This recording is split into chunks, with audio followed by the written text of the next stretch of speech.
What if I told you that just $1,000 was enough to build $1 million real estate portfolio? It sounds impossible, right? Like something out of a late-night infomercial.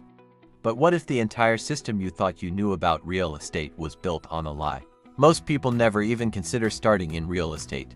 Why? They're convinced they need a mountain of cash just to get in the game. They see giant down payments, endless bank applications, and perfect credit scores. So they tell themselves, I don't have enough money. But here's the truth, the secret the pros don't want you to know. They don't lack money. They lack a blueprint. The system isn't designed to keep you out because you're broke. It's designed to keep you out because you don't know the rules of the game. The belief that you need money to make money is the biggest barrier to entry, and today, we're going to shatter it.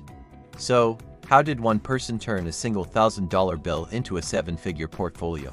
The first step is to completely change your mindset. That initial $1,000 was never meant to buy property. Forget about ownership. That money was used for something far more powerful, access.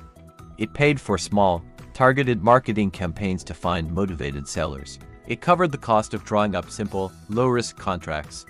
It paid for due diligence, like property inspections and legal reviews. This wasn't about buying houses. It was about learning the market and, more importantly, controlling opportunities. Instead of trying to own a tiny piece of one property, he secured the rights to multiple opportunities without ever needing a mortgage. He bought access, not assets. This leads us to the second, and arguably most crucial, step. Control beats ownership. The traditional path tells you to save up, get a loan, and buy a property. But that's slow, risky, and capital intensive. The blueprint uses smarter strategies. Think about things like rent-to-rent, where you control a property and its cash flow without ever owning it. Or lease options, where you lock in the right to buy a property at today's price, but years in the future, all while profiting from it in the meantime. And then there's wholesaling, where you simply put a property under contract and then sell that contract to another buyer for a fee. Notice a pattern here: no mortgage, no banks, no massive down payments, just control, which directly translates into immediate cash flow. This is how you generate income from day one, using other people's properties. Now, with cash flow coming in, we hit step 3. Reinvest ruthlessly. This is where most people get it wrong. They get their first few wins, a few $1,000s in profit, and what do? They upgrade their car, take a vacation, or buy a new watch. That's a surefire way to stay small forever. The blueprint demands a different kind of discipline. Every single dollar of profit from those early deals didn't buy liabilities, it bought momentum. It was immediately funneled back into the system. More marketing to find more deals, more contracts to control more opportunities. The cash flow from one deal became the seed money for the next 2. And the profits from those 2 funded the next 4.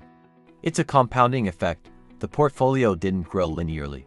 It grew exponentially, all because every dollar was put back to work. Once the system was proven and cash flow was consistent, it was time for the 4th step: scale with leverage, but not the kind you think.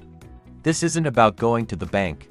At this stage, with a track record of successful deals, money starts chasing you. This is where other people's money, or OPM, comes into play. Private investors, seeing the returns, were eager to fund deals. Partnerships were formed to tackle larger projects.